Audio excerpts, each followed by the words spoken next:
नमस्कार सभी को। और आज मैं अपनी प्रेरक प्रसंग कहानी की सीरीज़ में दूसरी कहानी लेकर के प्रस्तुत हुई हूँ। तो चलिए हम ये कहानी पढ़ते हैं और देखते हैं कि इससे हमें क्या सीख मिलती है। तो कहानी का नाम है हाथी और रस्सी।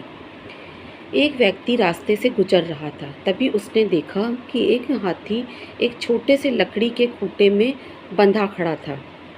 व्यक्ति को देखकर बड़ी हैरानी हुई कि इतना विशाल हाथी एक पतली रस्सी के सहारे उस लकड़ी के खूंटे से बंधा हुआ है।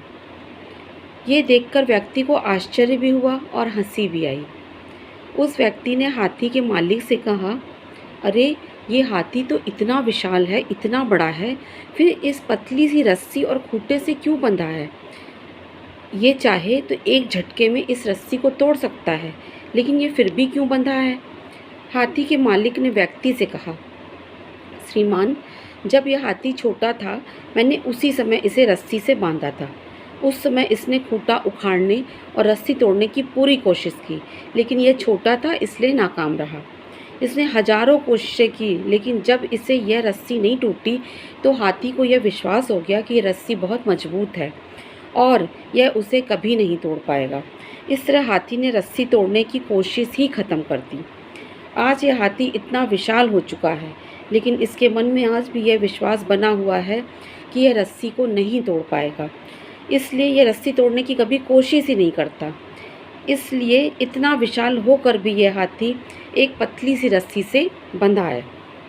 दोस्तों, उस हाथी की तरह ही हम इंसानों में भी ऐसे विश्वास बन जाते हैं जिनसे हम कभी पार नहीं पा पाते। एक बार असफल होने के बाद हम ये मान लेते हैं कि अब हम सफल नहीं हो सकते और फिर हम आगे बढ़ने की कोशिश ही नहीं करते और झूठे विश्वासों में बंधकर हाथी जैसी ज़िंदगी गुजार देते हैं। तो बच्चों, आपको हमेशा प्रयास करते रहना चाहिए। हमेशा सफल होने के बावजूद आपको सफलता पाने के लिए जब तक आप प्रयास करते रहेंगे, प्रयास करने से ही आप सफल होंगे। आपको ये नहीं मान लेना है कि हम एक बार, दो बार, तीन बार, चार बार असफल हो गए तो अब हम असफल ही होते रहेंगे। आपको हमेशा सफलता पाने का प्रयास करते रहना चाहिए, ना कि उस हाथी की तरह उस पतली सी रस्सी से बंद करके भी खड़े रहना चाहिए। जब तक आप अपनी समस्याओं एवं कठिनाइयों की वजह दूसरों को मानते हैं, तब तक आप अपनी समस्याओं एवं कठिनाइयों को मिटा नहीं सकते। तो कठिनाइयों और समस्याओं की वजह को ढूंढिए, दूसरों में उसको मत ढूंढिए। खुद ढूंढिए कि क्या वजह है कि हम सफल नहीं हो पा रहे, फिर उसे जड़ से मिटाइए और उसके बाद अपने जीवन में सफल होकर के दिखाइए।